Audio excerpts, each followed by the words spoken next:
right, welcome everyone. Thank you for joining us. This is our Phi Theta Kappa webinar on campaigning for international office. My name is Jennifer Stanford, and I just want to cover the agenda really fast so you'll have an expectation of what we're going to cover in this webinar, and then I'll introduce our distinguished panelists.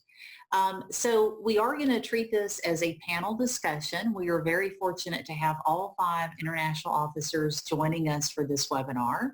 And we're going to cover things like, what do international officers do? What are the benefits of serving as an international officer?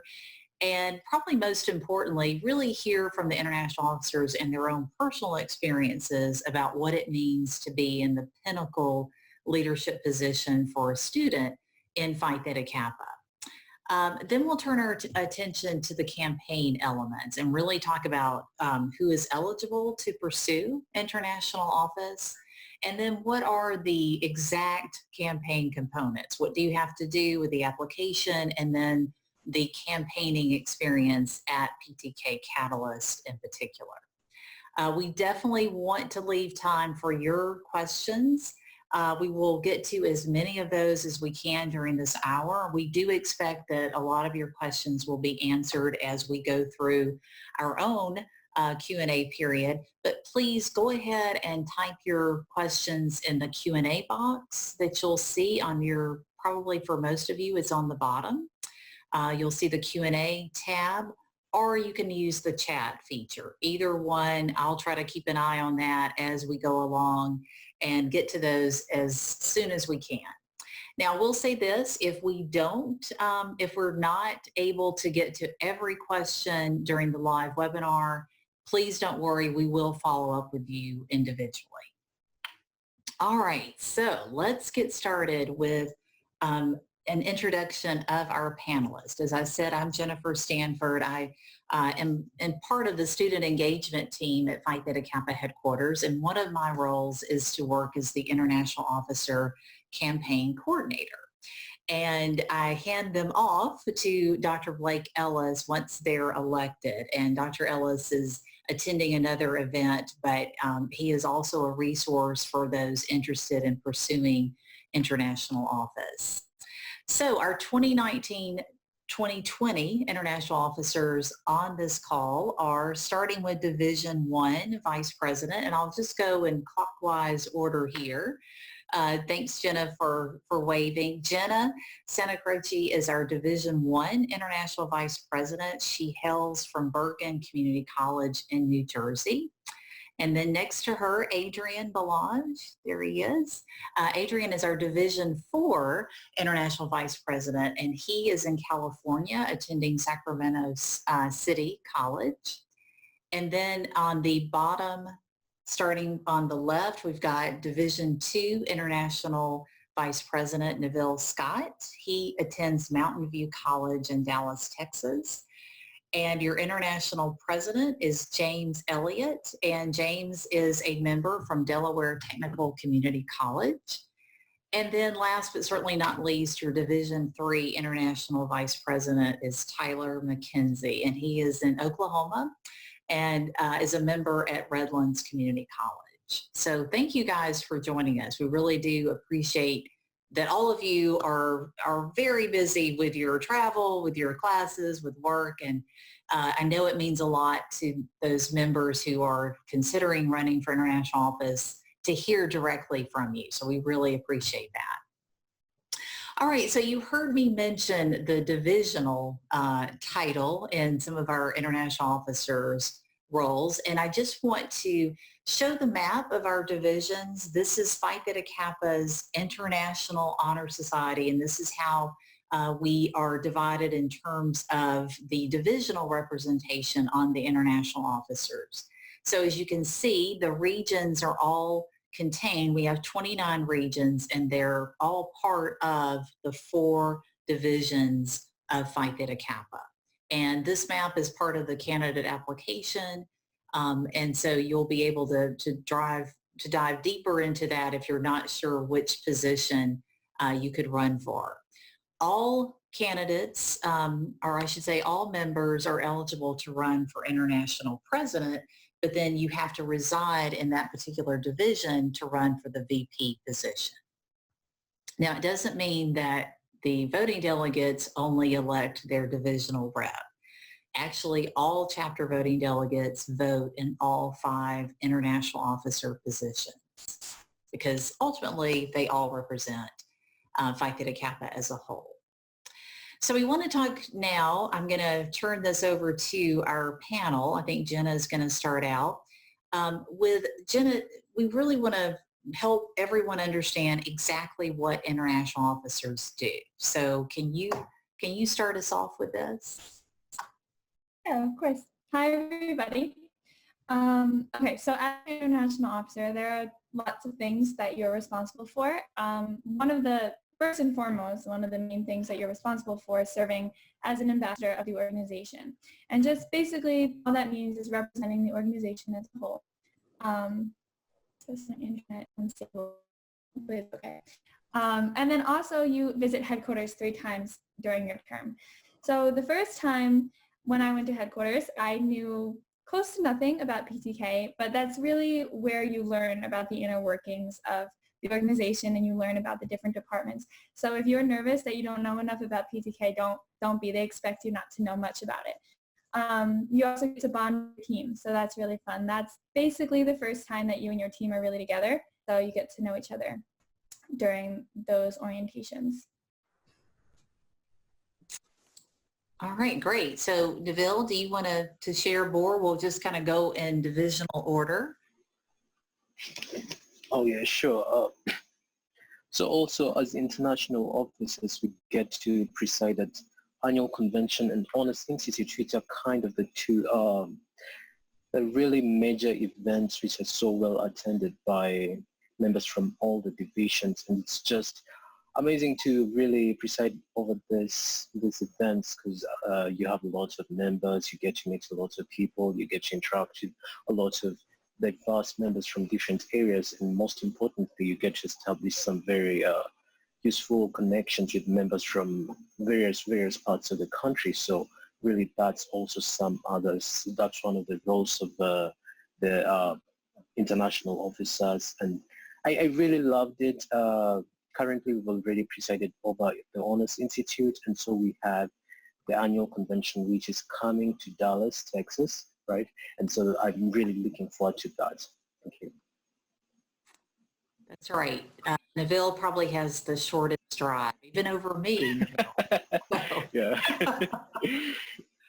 All right, Tyler? Hi, everyone. So another component of being an international officer is, of course, traveling to regional conferences. You get 3 opportunities to travel in the fall and 2 in the spring. These regional travels can range anywhere in the country or even outside of the country. I, for one, have been to Michigan, the Pacific region, Hawaii, and also Indiana. And, you know, these are wonderful opportunities that someone at my age, for example, would never be able to afford to go to or just experience, you know, life outside of Oklahoma. So it's really great to have these opportunities and to be able to meet people outside of my chapter rather than just at Catalyst. Like I get to experience what these regions are doing and take it home to my region and just be an overall representative of Phi Theta Kappa and give headquarters updates and provide all the information I know to these regions. So yeah, definitely. This is one of my favorite parts of being an IO for sure. Awesome. And I will give a caveat that not every international officer will travel to Hawaii, but there definitely is usually 1 and sometimes 2 officers that are able to travel to our Pacific region. But we really do rely on the international officers to represent Phi Theta Kappa at regional meetings. So that travel always depends on what's going on during that particular year of service. But as Tyler said, you know, 2 to 3 regional meetings each semester is probably normal. All right. So Adrian, do you want to share more about what international officers do? One of our things is to promote membership and engagement. if you guys are not social media savvy, get on board with it, because as international officers, one of your biggest platforms will be social media: Instagram, Facebook, Snapchat. We promote Phi Theta Kappa through these outlets, and one of the things that I found really fascinating when I got to headquarters, where we talked about what are the ways we can promote membership, and I kind of felt kind of humbled when they asked me as international officer, like, what do you think? You know, like, what is your input? And I know one of our things that we worked on was we usually send out an email to students about Phi Theta Kappa, and we're like, well, what can we do to change this? Because it's just a flob of messages that we receive, and a lot of students don't even open that email. So we kind of shortened it, the email, and gave a better input on ways to improve, I guess, membership. Yes, that is a very critical part of our international officer team's responsibility. They really are a voice at headquarters for the active member, and we very much pay attention and want their input on a variety of things happening at headquarters, and what our strategic priorities are for that year. So excellent point, Adrian. All right, and James? Hi, everyone. So remain active in your local chapter is another responsibility, and it can be kind of tricky at sometimes.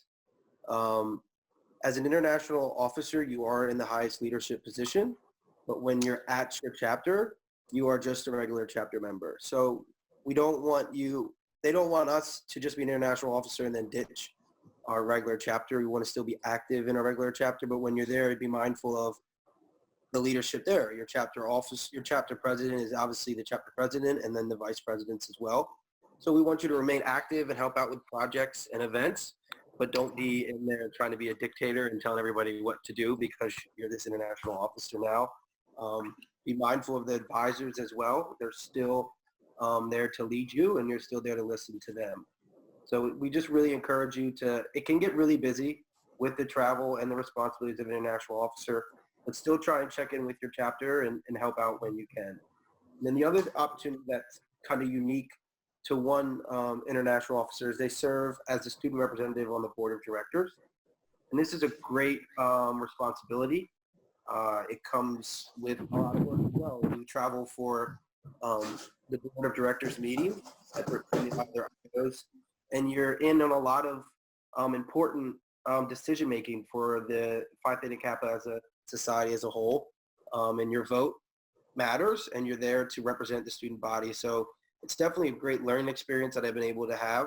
It gives me an idea of what board of directors do, and gives me a better idea of the business side of Phi Theta Kappa and how we pay the bills and keep everything running. Yes, that's a very, very critical part. And I will point out that, James is the international president, so it may seem natural that he's the representative to the board. It's not always the international president. The executive office does recommend one of the international officers to be appointed to the board. And so that is an opportunity that is open to all five, and then one is chosen. And I know we had a question already about the chapter responsibilities for international officers. So I think this is a good time for us to answer. Specifically, Elena wanted to know if international officers can be officers in their chapters.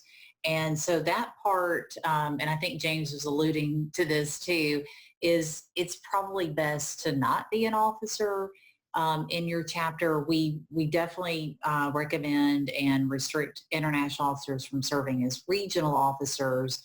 We don't necessarily do that for a chapter position. So we have had officers serve as an chapter officer, but it's not recommended. We really, there's a lot going on for international officers, and we think it's better if another member has that opportunity. All right. Okay. So keep those questions coming.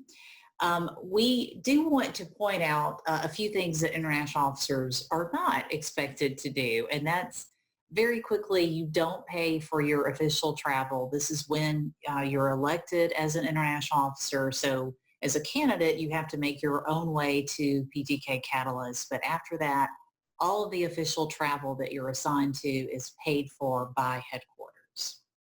Unfortunately, the Constitution only allows one term for international officers. So that's why this group will not be campaigning again. Otherwise, you probably see them on the ballot. They're not creating brand new society programs every year. We definitely have had officers play a very significant role in helping us shape new programming and benefits and scholarships. But we do want to make sure that, we don't have 5 new officers coming on board every year with 5 new programs. That would get very chaotic. So you're part of that feedback, and that's, it just depends on what's going on that year based on what particular opportunities are as an international officer.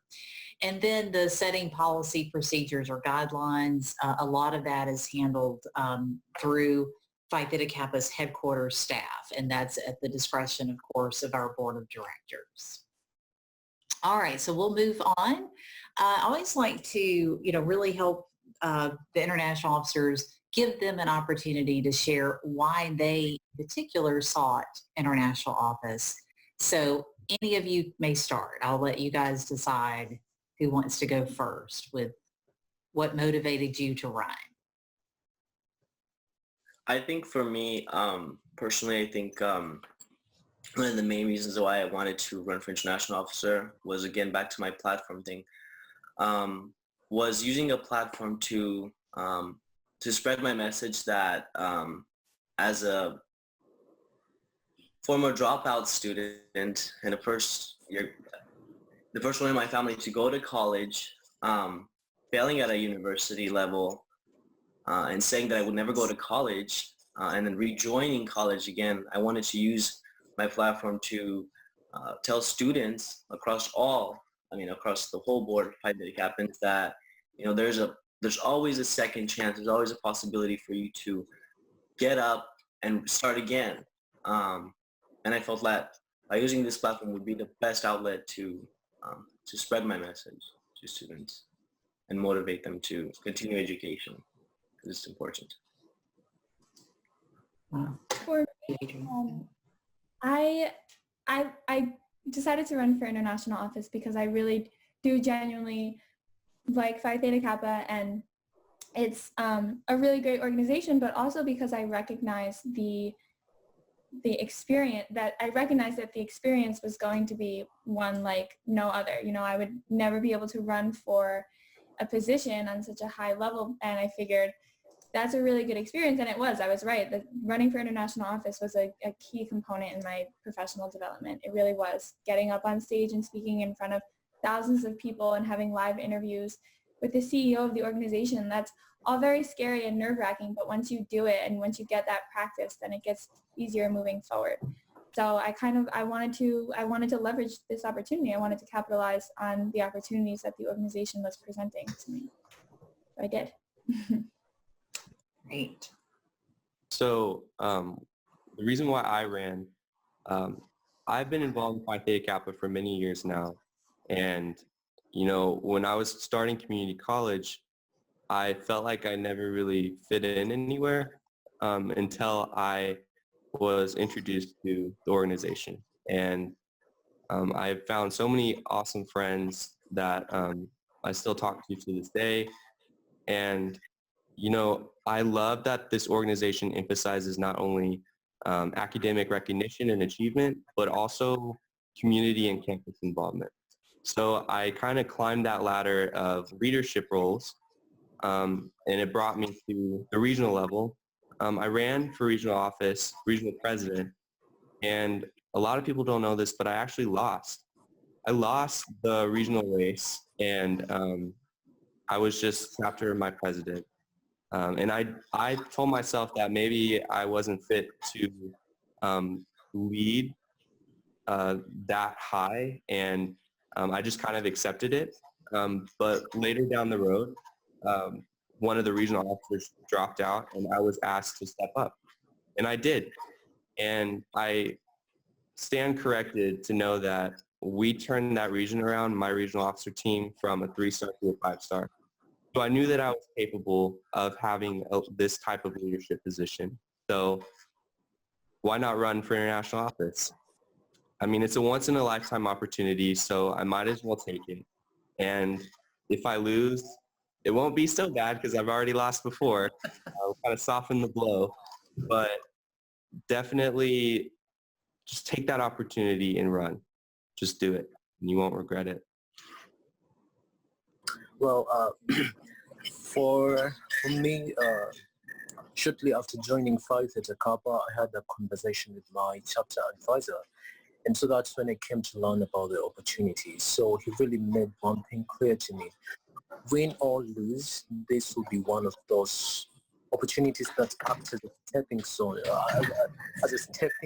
leading into higher realms of success rather than a comfort zone. So whatever comes after that, the experience is just so, it's a wonderful experience, and it will always serve as a stepping stone into higher realms of success. And so the very first time I attended Catalyst, the Centennial Catalyst in Kansas City, I was just so moved deeply by the excellence portrayed, and I knew I wanted to be a part of that. I just knew I really wanted to be a part of that. So I really started working towards my campaign, trying to polish my speaking skills, trying to establish new relationships with members from Phi Theta Kappa, because I knew I really wanted to be a part of this family, not just to be a part of the family, but then to be deeply involved as a part of this family, or rather society, which really launches you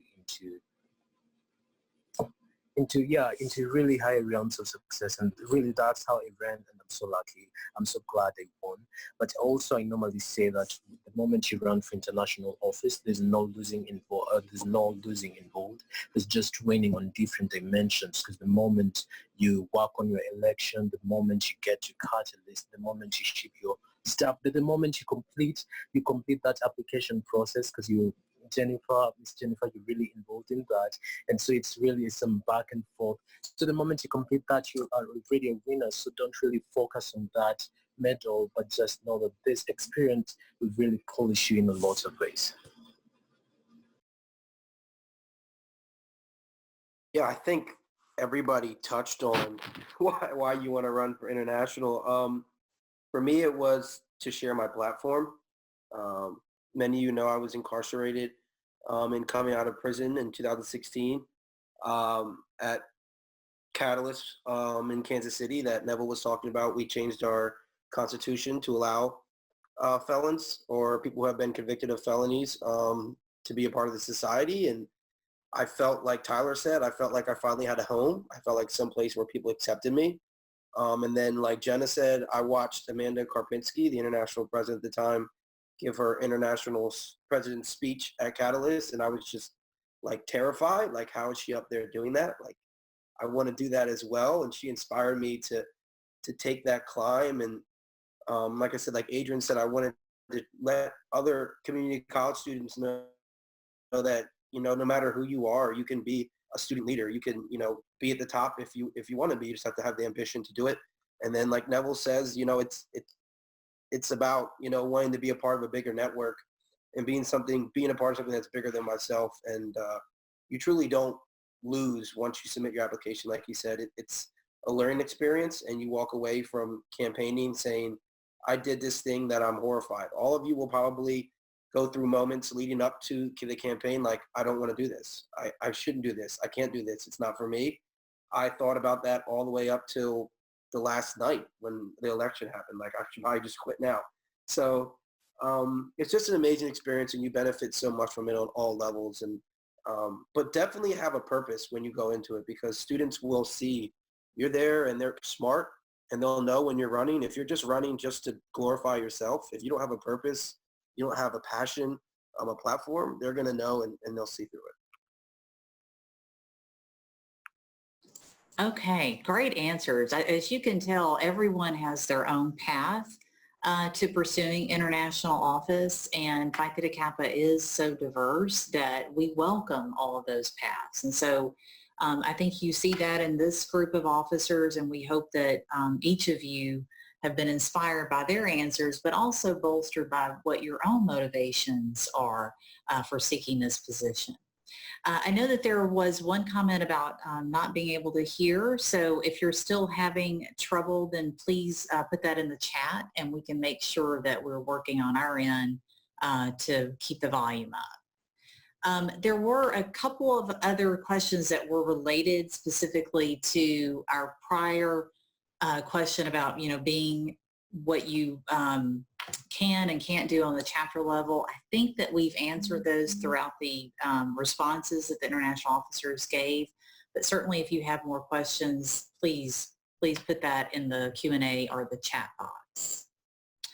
All right, so we've talked about their role and why their specific motivations for seeking office, and certainly it is a big responsibility. We often tell people that they should treat it at least as a part-time position of job, in addition to being in school for at least 2, I guess, credit courses that you would be taking both in the fall and spring semesters or terms.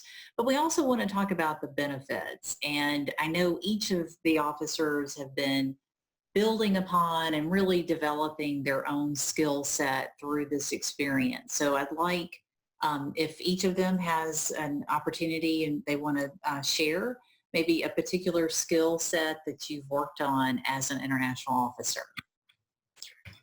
I think for me, personally, I think it's public speaking. I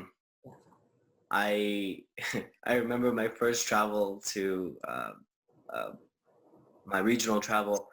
I was so nervous, and so I felt so alone because I wasn't with the international officers. But I built upon that, and by my last travel, I felt so comfortable and so relaxed, public speaking wise. And I know that if I weren't up to join Phi Theta Kappa and this position that I'm in, I don't know how my public speaking skills would have been like today versus then. So I think that's one thing that I've developed through this course of time. Okay, others? I think that I've professionally developed immensely. One opportunity I received was to travel with Dr. Lin to the Global Minded Conference in Denver, Colorado this summer. And there I got to meet with Kyron Kennedy of the Common App and some members of the Dell Foundation, and we talked about negotiating a grant for PTK Connect. And I got to sit in a professional setting, and that's really when all the competitive edge techniques come in with the professional etiquette and dining. We went to a nice restaurant and talked in that situation, but also we were panelists to talk about the transfer process for community college students. So the conference itself was for global leaders to come and provide internships and talk about their companies and ways that they're transforming the world. And Phi Theta Kappa was there to represent ourselves, of course. And that's just one opportunity that I got to partake in during my term as an IO. So, and you'll have multiple opportunities like that throughout your term. All right, if anyone else wants to share, I think we have time for one more. I'll share. Okay. So for me, a big part of both running and serving my term as international officer is professional. I don't even want to say development. I want to say, personal change, I guess. So coming into this, and I hear this a lot from people who are interested in running, I didn't know what my platform was going to be. I lived a very traditional, easy life. I didn't really have any significant struggles. So coming into a competitive race, I didn't know what I wanted to put forward. I didn't know what made me stand out, and I didn't know what would make me unique. I felt very normal. So having to do a lot of introspective thinking and figure that out really helped me just in general overall. And it definitely helps with scholarship and college applications now too.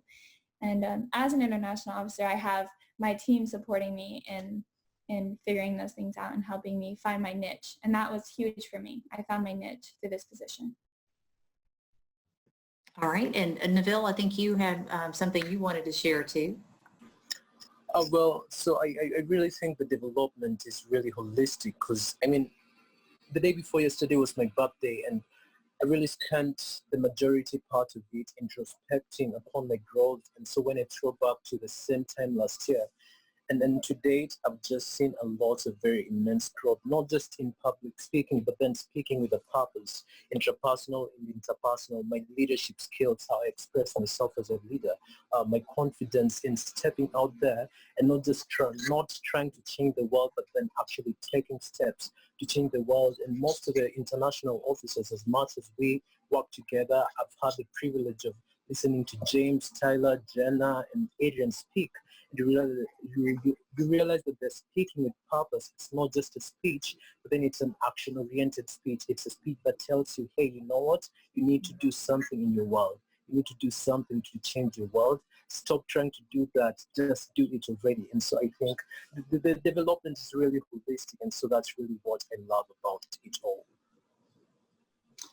Great. It's definitely, we really want international office to be something that stretches your boundaries. And I think that these 5 officers definitely have done that. We want to talk quickly about eligibility, and I'll cover this so that we can, get into the campaigning part and hear more specific advice from our international officers. But it's true, of course, that, naturally speaking, we want members who are passionate about Phi Theta Kappa. Of course, you have to have been inducted at a local chapter of Phi Theta Kappa, but it doesn't have to be a certain length of time that you've been a member. We've had members who were elected literally in the same semester that they became a Phi Theta Kappa member. So there's no prerequisite of serving in a chapter or regional office position first. You do have to be enrolled in some type of college credential. That could be a certificate program or an associate or even bachelor's degree at a college where the Phi Theta Kappa chapter exists. And for the very first time, we are opening it up for those members to be dually enrolled. That includes high school students who are members dually enrolled at their colleges in Phi Theta Kappa, as well as those who may move on to be taking additional coursework at a university. We've changed this rule because the higher education landscape has changed so dramatically over the last few years. And we know that even some of our colleges where the Phi Theta Kappa chapter is, you can still stay on that campus and then be taking junior and senior level courses for certain programs.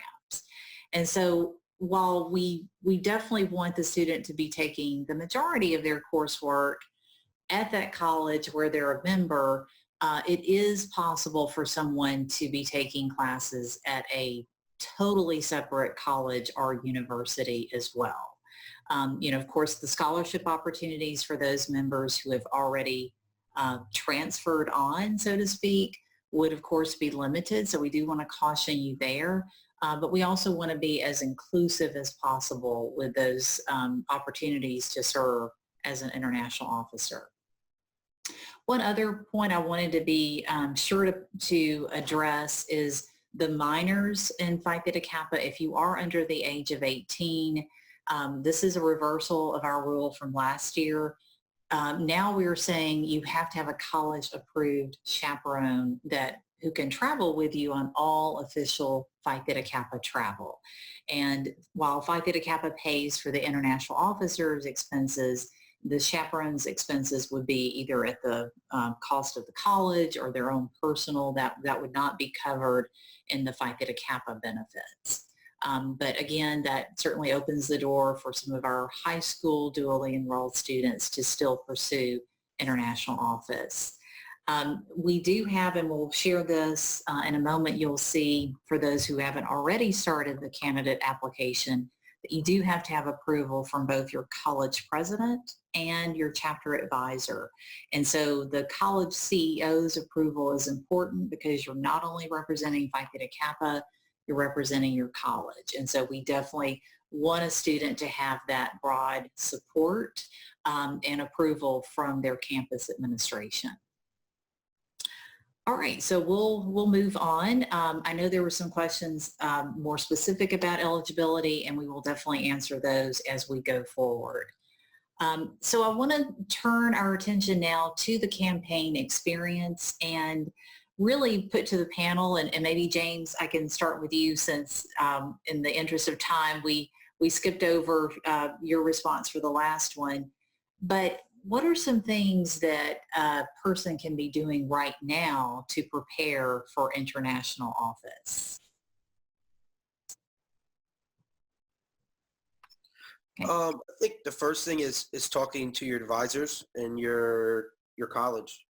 That's so important. If your advisor is going to be an important person for you as you go through the process, and you can't run without them signing off, and you can't run without your college president signing off. So that means meeting with your advisor first, talking to them, going over the process, and then you and your advisor taking it to your administration. And then people are going to ask you, why do you want to run? So you're going to have to be thinking about, what are your passions for running? Each and every one of us had a passion for running. There's a purpose behind it. So you should be developing your purpose, and you should be with the application out now. You should be preparing preparing to get all the check off everything on the application process as well. But really, my advisor, when I wanted to run, it was, you need to tell me what's your purpose, and it needed to be basically persuading, because if you didn't have a strong purpose, that wouldn't be articulated when you get to Catalyst and try and run for an election. So really be self-evaluating, looking over what is this process going to be like? Why do I want to do it? And then also you should be thinking about losing right now as well. I think that's really important. That was one of the first things that I had to do as well. What was my plan? I had a plan to win, and I had a plan to lose. And it's a shame we call it losing, because you do benefit so much. But like Tyler said, and Tyler told his story about how he lost, and then later on as a regional officer, later on he had a success later on in life. You should look at this opportunity the same way. Yes, it's going to be great if you win, but if you lose, it's okay. You're still going to grow, and you're still going to prepare for something else, and there's something better for you in your future. Absolutely. And I put up the online candidate application components. And so if any of the other officers want to talk about, any of these items, I know James covered about getting the signatures and really making sure that you've got that local advisor and local college president support. Does anyone else want to share anything from this list?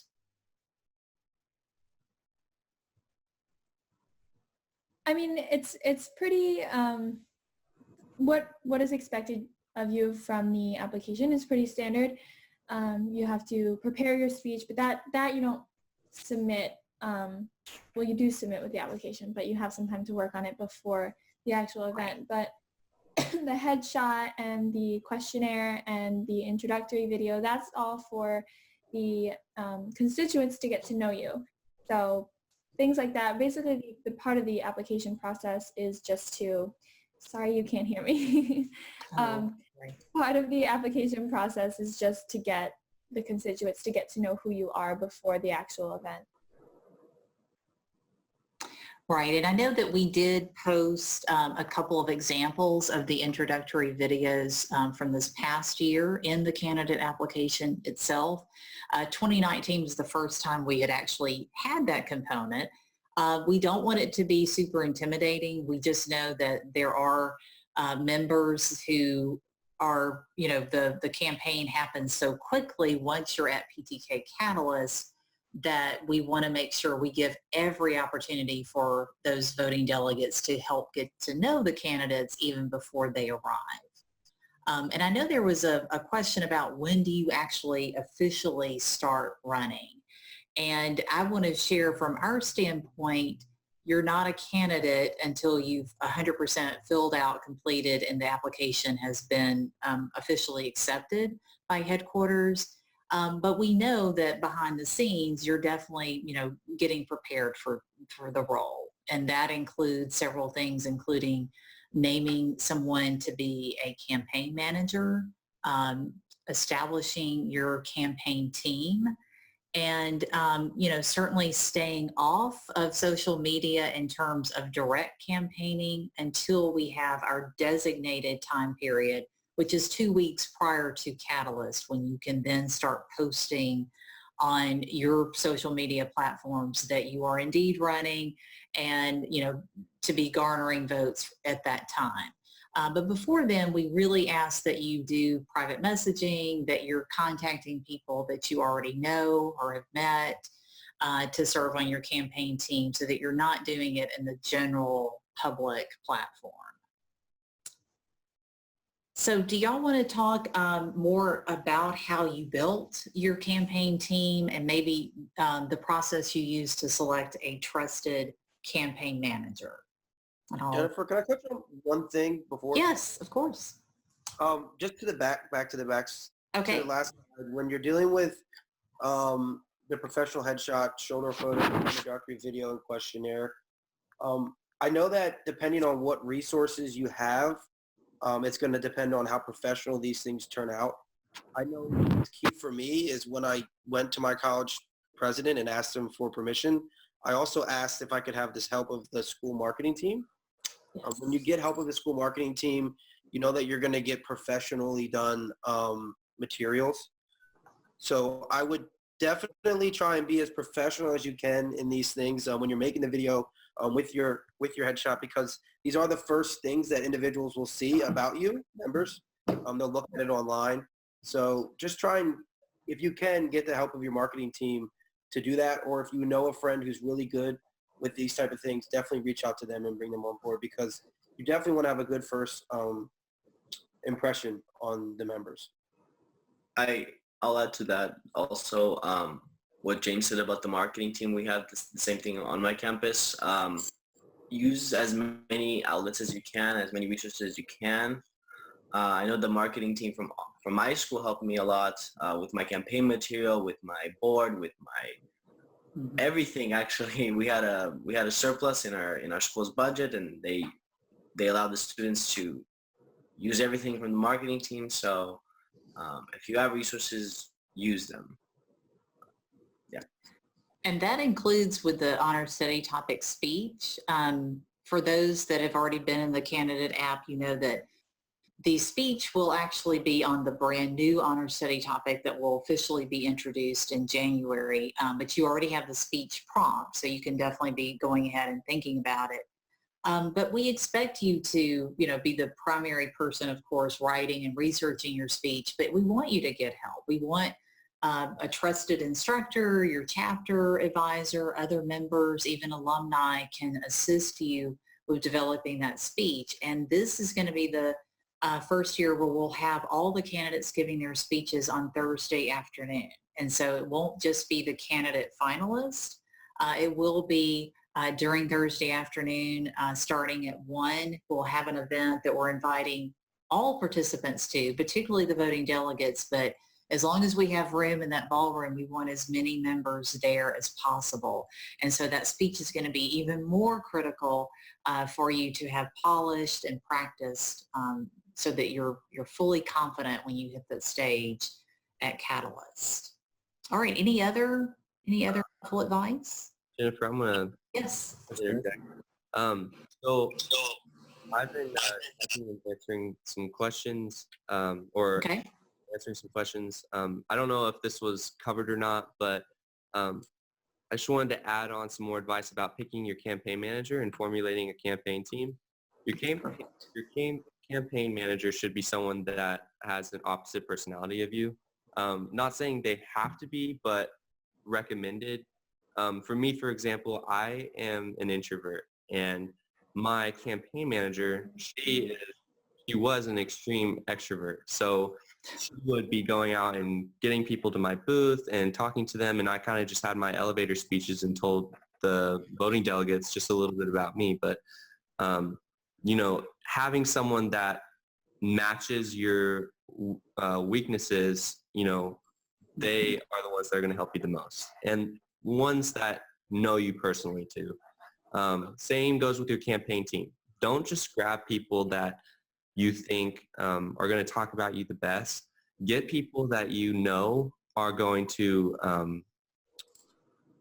talk about you personally. I got people that I had tutored that were also PTK members. I got people from my academic team that we competed with in tournaments, and they knew me outside of our chapter rather than just an officer at PTK. They knew me as a friend. They knew me as a mentor, as a teacher, and they could give real in-depth answers about my character rather than just regurgitating some platform that I had given them. So that would be my advice when you're making your teams. Also, for the campaign manager, make sure the campaign manager knows what they're signing up for, because my campaign manager had my back the whole time, and I really, really needed him to. He would run upstairs and make the peanut butter and jelly sandwiches and run back downstairs and feed them to me, because you don't really realize how exhausting and how demanding the process of running is until you're actually doing it. So having somebody who has your back through and through is really, really important. And as far as the campaign team, figure out what works best for you. You don't have to have a big team to win. I know James had a big team, which worked for his benefit, but I had a team of 3 people, and I won too. So figure out what works best for you. Well, Yeah, go ahead, Neville. Well, I think, whatever Tyler and Jenna have whatever they've said, it's the absolute truth. And also, I think psychological preparation is very important, right? Catalyst is a very big event. There's a lot of attendees, and you kind of have to prepare yourself psychologically to speaking to a lot of people, to meeting a lot of people. And some people such as I think at times they need some time off, right? So I think because I attended the Centennial Catalyst in Kansas, I kind of had a rough sketch of whatever everything is like. But then you also want to kind of do your research and prepare yourself psychologically to meeting a lot of people, because I think that would be very important, for people such as me. Yeah, it's so important, as each of the officers was saying, to have someone who really is committed and that balances your strengths and understands you as a person so that they can take care of you in the ways that are most important, whether you're an introvert or an extrovert. And I love that we have both on the team. I think it speaks sometimes, you think, oh, if I'm introverted, then the campaign experience is not going to be for me. And I think it is definitely open to any and all types of personalities. At the end of the day, your experience at the campaign booth is all about helping the voting delegates and others. It's not just the voting delegates, but others who visit really get to know you as a person and as a candidate. And so if you're able to do that, that's the most critical part, and you want to be authentic in the way that you represent yourself. I know we've got quite a few other questions, and I think we have some time now to dive into some of these. So Crystal had a question about the letter of recommendation from a community member. We do ask, yes, that it be someone from outside. Well, no, I take that back. The community member can actually be someone who is a college faculty or staff or administrator, or it can be someone out in the general community. But the second letter of recommendation is from a chapter representative. So that would be an advisor, a fellow member, et cetera, who would be filling that particular letter of recommendation. So good question, Crystal. And Aaron asked, James, what did you mean by a platform? So I know a couple of you talked about platforms. So let's talk about that for a minute. James?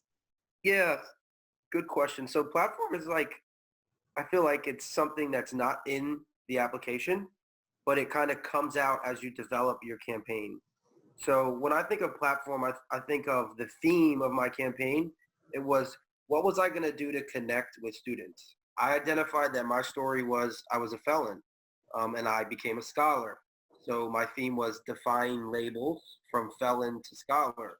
And I knew that not all community college students had been in jail, so they wouldn't just connect with me as being a felon. But I knew that we all struggle with overcoming negative labels. Like Adrian said, that he was a dropout. So this platform is not something that you're going to see in the actual campaign application, but it's something you're going to want to develop. If you look at the picture on the screen now, you can look at David Parker, who was last year, and you can kind of see the back of his booth. There's like kind of flames. I think his theme that year was like catch a spark or light a spark. Yeah. And so he used that theme to decorate his brochure material, his campaign booth, and he probably had a slogan related to that, how he connected with students. So I would call the platform is the theme of your campaign, and it's kind of really the purpose of your campaign, because you're not going to campaign on, oh, I'm going to change PTK and do this, this, and this, because we obviously saw that, you don't really set policies and change things.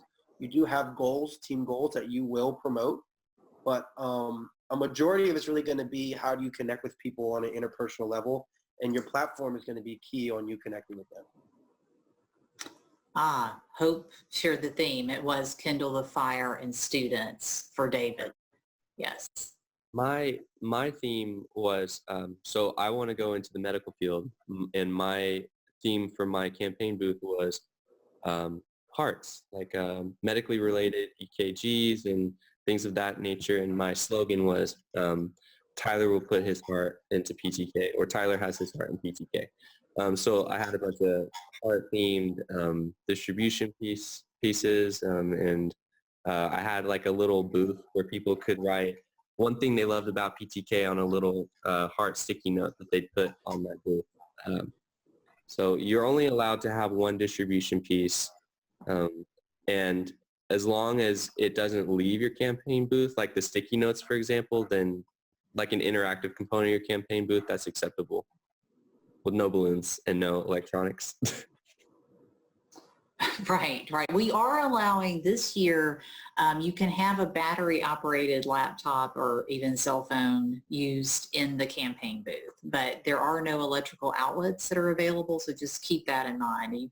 You want to keep the campaign cost as low as possible. We really don't want candidates spending a lot of money on their information piece or their campaign booth either. I know Mariah had a very specific question for Jenna.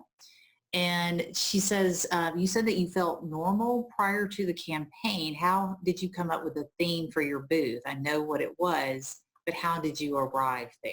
So Jenna, can you answer that? Mm-hmm.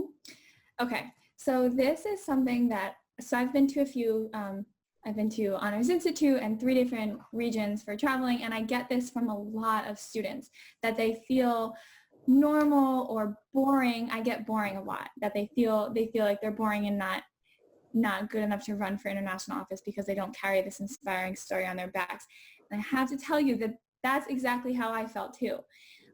So figuring out my booth and my platform, like James was talking about, was a challenge. It was definitely a real challenge for me.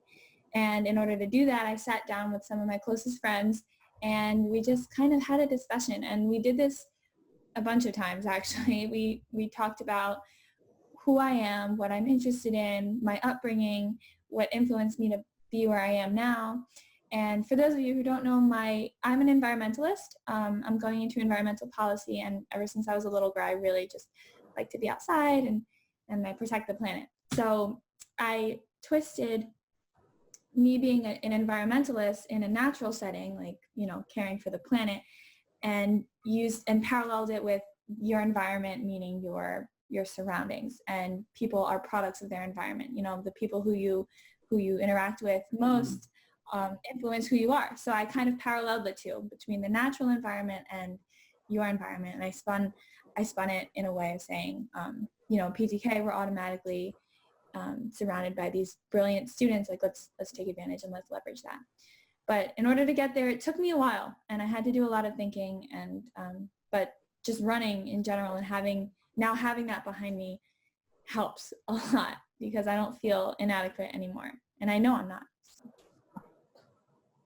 Absolutely. Great Great question, and so glad we had that opportunity to discuss that, because I can imagine that the theme, as James was saying, is really something that ties your whole campaign together.